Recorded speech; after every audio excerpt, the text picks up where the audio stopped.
আজকে আমরা যে আমাদের ৬০তম বর্ষ যে পুজোর আমরা সামনে নিয়ে এসেছি, তা আমরা সমাজ সারা ইসলামপুর সবাইকে আমরা জানাতে চাইছি যে আমাদের পুজোর পরিস্থিতিটা কোন পর্যায়ে আছে। আমরা যে পরিমাণে চিন্তা করে এইবারের বাজেট আমরা নিয়েছি, 50 লাখ টাকার বাজেট আমাদের। আমার মনে হয় উত্তরবঙ্গে একটা বড় বাজেটের পুজো, এই পুজো করতে যে আমরা লটারি করেছি তাতেও আমরা মোটামুটি সাকসেস হয়ে গেছি। এরপরেও যে অর্থ প্রচুর প্রয়োজন, আমরা লাইটিংয়ে একটা চমক এবার রেখেছি, আমরা প্যান্ডেল চমক রেখেছি, ঠাকুর যে আমরা করেছি অনেক বড় এবং বাংলাদেশ দেশি কায়দায় যে প্রতিমা আমরা দিয়েছি করতে, খুব আশা করি খুব সুন্দর এবং ভালো তৈরি হবে। আমরা এই জন্য উত্তর দিনাজপুর সহ পুরা সকল স্তরের মানুষের প্রতি আমাদের আবেদন থাকবে, আমরা সকল বাড়ি সকল জায়গায় এখনো পৌঁছাতে পারিনি, আমরা সেই জন্যই চাইছি, আমরা কিউআর কোড তৈরি করেছি, যে যেইভাবে পারে 1 টাকা থেকে 1000 টাকা, তার চাইতেও যদি কেউ মনে হয় কিছু দেবে আমাদের, তা সেইভাবে আর্থিক সহযোগিতা আমাদের তারা করতে পারে। আমরা সকলের সহযোগিতা নিয়ে আমরা কিন্তু এই পুজো করছি। এই পুজো কিন্তু শুধু দেশবন্ধু পাড়া তা নয়, সারা ইসলামপুর সারা উত্তরবঙ্গের জন্য এই পূজা। সবাই আসবে, সবাই দেখবে, সবাই আনন্দ ফুর্তি করবে।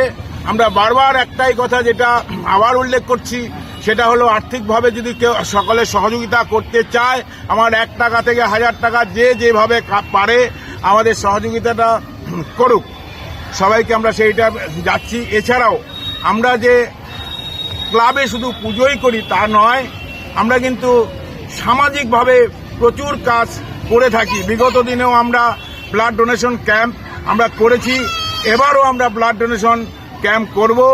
আমরা বিগত দিনে মহরমের যে উৎসব হয় তার সঙ্গে আমরা সহযোগিতা করেছি। এবার আমরা সামনে যে 22 তারিখ, আগামী যে 22 তারিখ আসছে, আমরা একটা বিশাল বড় পরিমাণে বস্ত্র বিতরণ, শাড়ি বিতরণ করব ক্লাবের পক্ষ থেকে। আপনারা থাকবেন, সহযোগিতা করবেন, দেখবেন। আর আমরা যে ঘটনা, যেই সমস্ত ঘটনাগুলো আমি এই মুহূর্তে তুলে ধরলাম, এটাই আমাদের আগে পরিকল্পনা। সেই পরিকল্পনাগুলো জানানোর জন্যই আমি আজকে সকলকে ডেকেছি।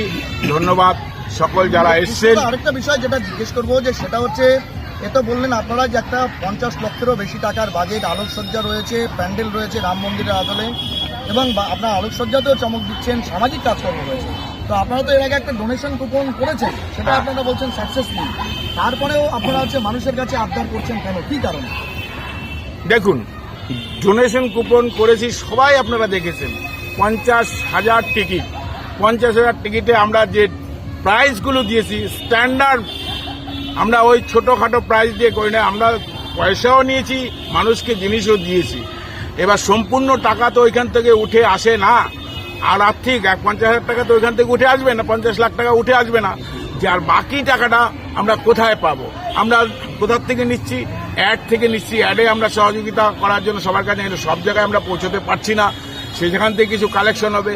এখন অবধি যা আমাদের আছে, আমরা কোনো পাড়ায় কালেকশন করি না, আমরা কোথাও বাইরে যে কালেকশন করি না, অ্যাড ফ্যাড এই দিয়েই আনি। পাড়ায় টুকটাক আমরা কালেকশন করি, সেরকম কিছু হয় না। এই জন্যে আমাদের টাকা পয়সার দরকার। এত বড় বাজেটের পুজো, আপনারা সবাই জানেন কত কি লাগতে পারে। এই বিষয়টা হচ্ছে গিয়ে যে আজকে আপনি যখন ক্লাবের তরফে এই একটা আবেদন জানাচ্ছেন, এটা স্বাভাবিকভাবেই এই প্রশ্নটা উঠে আসে যে তাহলে এত বড় একটা বিগ বাজেটের পুজো, যেখানটায় এই পুজো, আপনাদের পুজো ইতিমধ্যেই যে উত্তরবঙ্গের একটা সেরা পুজোগুলোর মধ্যে একটা পুজো রয়েছে, এ বিষয়ে কোনো সন্দেহ নেই। কিন্তু তারপরেও আজকে যেখানটায় আপনি মানুষের কাছে এই আবেদনটা করছেন, তো তার মানে অর্থ কি এটা দাঁড়ায় যে আজকে আপনারা মনে করছেন যে এত বিগ বাজেটের একটা পুজো ইসলামপুরের মতো জায়গায় এটা করা একটা যথেষ্টই একটা টাস্ক হয়ে দাঁড়াচ্ছে আপনাদের কাছে? এটা এই বিষয়টাই কি আপনি বলতে চাইছেন ইসলামপুরের জনগণের কাছে? কি বলবেন? শুধু এটা নয়, দেখুন একটা কিছু নামতে গেলে, বড় কিছু নামতে গেলে সবাই হিসাব করেই নামে, আমরাও সেই হিসাবটা করেই নেমেছি। আমরা কিছু জায়গা মতো পৌঁছায় মোটামুটি কিছু, তবু আমরা সকলকে তো চাইবো সহযোগিতা, না সহযোগিতা না চাওয়ার কিছু নেই, সকলের সহযোগিতাই কাজটা হচ্ছে। দেশবন্ধু বাড়া আদর্শের সঙ্গে শুধু সদস্যরা এই কাজটা করছে না, ইসলামপুর মহকুমার প্রত্যেকটা লোকের সহযোগিতা আছে বলেই, আবার বলছি যারা 2-4 জন বাকি আছে হয়তো দেয়নি বা দিবে, মনের ইচ্ছা আছে দেওয়ার, সেই জন্যই আজকে যে প্রেস মিট মূলত ডাকা হয়েছে এটা হচ্ছে মেন আমরা যে ইসলামপুরে আদর্শ সংঘ যে একটা বড় বাজেটের পুজো করে গোটা ইসলামপুরবাসী সেটা জানে, আপামো ইসলামপুরবাসী জানে। আর আমাদের এত বড় পুজো আমরা করি ইসলামপুরবাসীর সবার সহযোগিতা, ইসলামপুরবাসীর সহযোগিতা, প্রশাসনের সহযোগিতা, সব কিছু সহযোগিতা পাই বলেই আমরা এই পুজোটা করতে পারি। তো আজকে মূল এইখানে যে কিউআর কোড নিয়ে যে বলছে চাঁদা চাওয়া হচ্ছে, এরকম কোনো ব্যাপার নেই। ব্যাপারটা হচ্ছে যে আমরা আমার জনসাধারণের সুবিধার জন্য এবং আমাদের ক্লাবের সুবিধার জন্য আমরা এবার একটা কিউআর কোড একটা লঞ্চ করেছি, যেটা আমরা সোশ্যাল মিডিয়ায় ইজিলি সবার ঘরে ঘরে পৌঁছে যাবে। আর আমাদের চাঁদা কাটারও ব্যাপার নেই এবার আমরা কারো কাছে, কারণ এত বড় পুজো করছি আমরা এদিকে সবাই ব্যস্ত, চাঁদা কাটার কোনো ব্যাপার নেই। ওই সোশ্যাল মিডিয়ায় কিউআর কোড যখন যাবে, কারো যদি মনে হয় যে না এত বড় পুজো হচ্ছে সেখানে আমার কোনো কারো না কারো তো কোনো কিছু চাঁদা থাকে, কারো যদি মনে হয় যে আমার কিছু কন্ট্রিবিউট করার ব্যাপার আছে, সে ঘরে বসে ইজিলি ওখানে কন্ট্রিবিউট করতে পারবে, এটাই মূলত কারণ। একটা বিষয় আপনাকে অবগত করি যে আমরা খবর সম্প্রচার করতে গিয়েও কিন্তু বিভিন্ন সময় এটা দেখেছিলাম। আপনারা এর আগে যখন কেদারনাথ মন্দিরের ইসে করেছিলেন, সেই সময় কিন্তু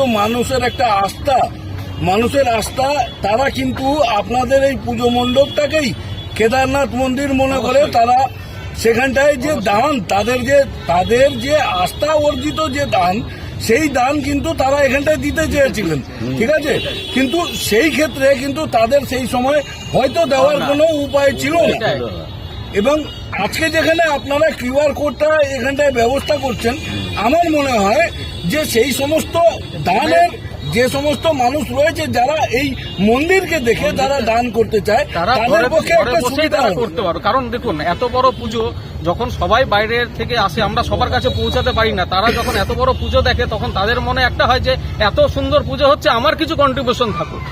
তার যে যত কন্ট্রিবিউশন তার আমাদের কোনো ব্যাপার না, কেউ 1 টাকা দিলেও তো সে যাই দিক নাই দিক কোনো ব্যাপার না, কিন্তু সে ইজিলি বাড়িতে বসে সেই কন্ট্রিবিউটটা করতে পারবে। আর আরেকটা ব্যাপার আমরা এখানে বলছি, আমরা এখানে যে রাম মন্দির করছি তার একটাই কারণ হচ্ছে যে এর আগে আমরা কেদারনাথ করেছিলাম, বহু লোকের ইচ্ছা থাকে কেদারনাথ একবার যাবে, কিন্তু সবাই যেতে উঠতে পারে না। তো তারা যাতে ওরকম একটা ফিলিংস পায় এখানে, তার জন্য কিছু লোক তো এসে বলেই দিয়েছে মনে হচ্ছে কেদারনাথে আছি। সেরকমই এবার রাম মন্দির তৈরি করা হচ্ছে। রাম মন্দিরে সবার যাওয়ার একটা আশা আছে এবং থাকবে। কিছু জন গেছে, অনেকে যেতে পারেনি, যারা যাবে এবার বয়স্ক লোক যারা যেতে পারবে না তারা এখান থেকে যাতে রাম মন্দিরটা অনুভব করতে পারে, সেটাই আশা রেখে আমরা এখানে রাম মন্দিরে নেমেছি। শেষ প্রশ্ন আপনাকে, যেটা যে কোচবিহার থেকে শুরু করে একদম বলা চলে রায়গঞ্জ বা একদম বিহার সংলগ্ন পূর্ণিয়া পর্যন্ত আপনাদের পুজো দেখতে আসে। গত বছর কেদারনাথের যে এখানে মানুষের ঢল সেটাই প্রমাণ করেছিল। এবছরও কি আপনারা এক্সপেক্ট করছেন সেই মানুষগুলো অবশ্যই তারা গত বছর পাটনা থেকে লোক এসেছিল গত বছর এই পুজো দেখতে। তারা বলেছে এত বড় পুজো হয়, আমরা ওখান থেকে আমরা সোশ্যাল মিডিয়ায় দেখে এসেছি। ওই জন্য এবারও আশা করছি ওরকমই হবে, কারণ পুজোটা তো তাদের কন্ট্রিবিউশন আমরা ওইভাবে যাচ্ছি। তারা কিছু লোক এসে বলে গেছে যে দাদা আমরা এত সুন্দর পুজো করেছেন, আমরা টাকাটা কোথায় দিব, আমরা কিছু কন্ট্রিবিউট করতে চাই, তারা বলে গেছে। কিন্তু আমরা সেই সময় আমাদের ভলেন্টিয়ার এত ব্যস্ত থাকে আমরা কেউ নিতে পারি না। ওই জন্য আমরা এবার একটা কিউআর কোড চালু করেছি, যেটা সোশ্যাল মিডিয়ায় ঘুরবে। যার মনে হবে সে কন্ট্রিবিউট করবে, যার মনে হবে না সে করবে না, কোনো এখানে ব্যাপার নেই, কারণ আমরা সবার কাছে পৌঁছাতে পারি না, এর জন্য এটা করা। ধন্যবাদ। কি বলবেন আপনারা এই বিষয়ে আজকে? না, আমাদের সত্যি করেই এত বড় বাজেটের পুজোতে আমাদের তো একটু পয়সার প্রবলেম হচ্ছেই। যদি কিছু হেল্প হয় তাহলে পরে আমাদের খুব উপকার হয়। আমি এই বলেই শেষ করছি। হ্যাঁ, তো এই বিষয়ে আজকে যেটা উদ্যোগ আপনারা নিয়েছেন, মানুষ তার দানের মধ্যে দিয়ে তার যে নিজের অভিব্যক্তি সেটা এখানটায় তারা করতে পারবে, সেই বিষয়টা এই যে একটা উদ্যোগ আপনারা নিয়েছেন খুবই ভালো উদ্যোগ। কি বলবেন এই বিষয়টা? একটা হচ্ছে মানুষের সহযোগিতা ছাড়া তো এত বড় পূজা বা এটা করা সম্ভব না, এবং অনেকেই সহযোগিতা করতে হবে। অনেকে আছে কি ইসলামপুরের বাইরেও আছে, যারা দূরেও আছে, হয়তো বিদেশেও আছে, এবং আমাদের খুব পরিচিত লোক আছে যারা সবসময় আসতে পারে না, তারা দেখে, তারাও সহযোগিতা করতে চায়। তো এই সহযোগিতাটা করার জন্যই আমরা এমন একটা ব্যবস্থা রেখেছি যাতে সবাই সহযোগিতা করতে পারে আমাদেরকে। আর সহযোগিতার তো আমাদের অবশ্যই প্রয়োজন, কারণ আমরা এত বড় একটা পুজো নিয়েছি ইসলামপুরের বুকে 50 লাখের পূজা। এটা মানুষও একটু অবাকই হচ্ছে যে ইসলামপুরের বুকে 50 লাখের পূজা, কিন্তু 50 লাখ পূজা খালি করলে তো হবে না, টাকাটাও আমাকে তুলতে হবে। দেবাংশুদা, যে বিষয়টা জিজ্ঞেস করবো, বিগত এখন তো আপনারা মুক্ত হস্তে দানের কথা বলছেন, সেটা না হয় কিউআর কোডের মাধ্যমে আপনারা হচ্ছে বাংলা সীমাঞ্চলের মানুষ করলো, কিন্তু আপনাদের একটা বিকল্প ব্যবস্থাপনা প্রতি বছর থাকে যে আপনারা অ্যাড, তারপরে ফ্লেক্স, ব্যানার ইত্যাদি দিয়ে আপনারা হচ্ছে কিছু হচ্ছে সাহায্যের আহ্বান জানান মানুষের কাছে, এবং কিছু ছোটখাটো দোকান বসরা সেগুলো লাগে। তো আপনারা তাদের জন্য কি বার্তা দিতে চাইবেন, এবার কি পরিকল্পনা থাকছে আপনাদের? না, 100 বার আমরা প্রতি বছরই বিগ বাজেটের পূজা করে থাকি। ইসলামপুরের সেরা পূজা আমরা করে থাকি প্রতি বছরই, এবং ব্যাপারটা হচ্ছে যে সকলেই সহযোগিতা করে। এবার তাদের প্রত্যেকেই বলবো যে যেভাবে সহযোগিতা করছেন তার থেকে আরেকটু সহযোগিতা করার চেষ্টা করবেন, একটু বেশি করে।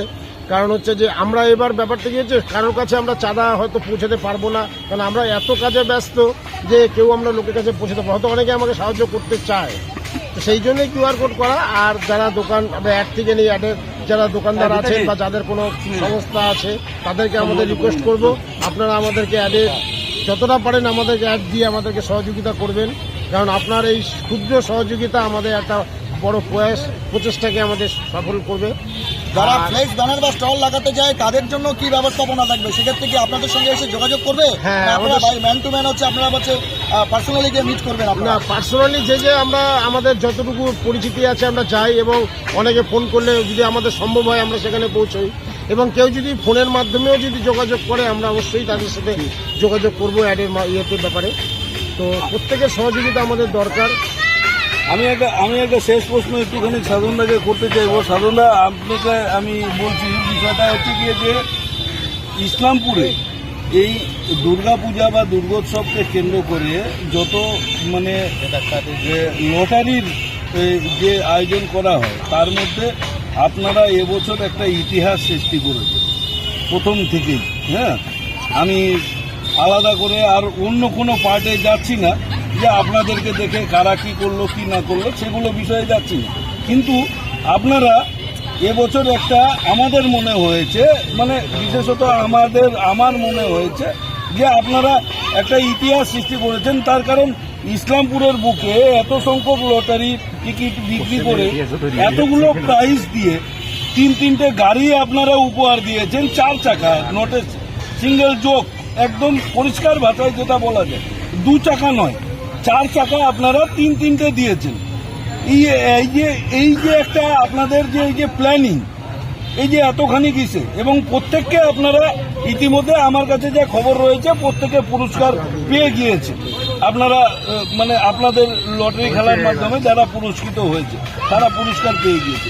এই যে এত বড় একটা মানে ওটাও একটা আলাদা করে একটা মানে বিশাল বড় কর্মযোগ্য বলা চলে, মানে কিভাবে সম্ভব হলো একটুখানি যদি এই বিষয়টা যদি বলেন। দেখুন, লটারিটা আমরা এবারেই ইতিহাস নয়, গত বছর যে করছিলাম 16,000, তাতেও মনে করি আমরা গতবার সবার থেকে বেশি লটারি বিক্রি করেছি, 16,000 টিকিট, তার থেকে আমরা হঠাৎ করে 50। কিন্তু এটা একদিনে তো হয় না, আমাদের ক্লাব সদস্যরা বারবার আলোচনা করে মানুষকে যারা প্রাইজ মানে লটারি কিনবে তাদেরও যেন খুশি থাকতে হয়। তার মানে টোটালটাই যে আমরা কামাই করব বা ক্লাবের স্বার্থে নেব তা নয়, যারা লটারির প্রাইজ পাবে তারা এমন প্রাইজগুলো যেন পায় তারা একটু খুশি হয় যে এত বড় প্রাইজ পেলাম। আগামী দিনে চিন্তা করো আমরা সেই জায়গাগুলো করেছি, কারণ প্রাইজ না দিলে ভালো গঠিত শুভ সুন্দরভাবে সাজিয়ে যদি প্রাইজ না দেই তাহলে এই পরিকল্পনা সফল হয় না। হ্যাঁ, ক্লাব মেম্বাররা, আমাদের ক্লাব মেম্বাররা যে হারে সময় দিয়েছে ভাবনা করা যায় নিজের কাজ কর্ম ফেলে টোটাল 2-3 মাস ওখানে পড়ে রয়েছে এই কাজটাকে সফল করার জন্য। আমি সকলের উদ্দেশ্য ক্লাব মেম্বারের ধন্যবাদ, ক্লাব মেম্বারদের সহযোগিতা এবং যারা কিনেছে তাদের সহযোগিতা আমাদের সফল।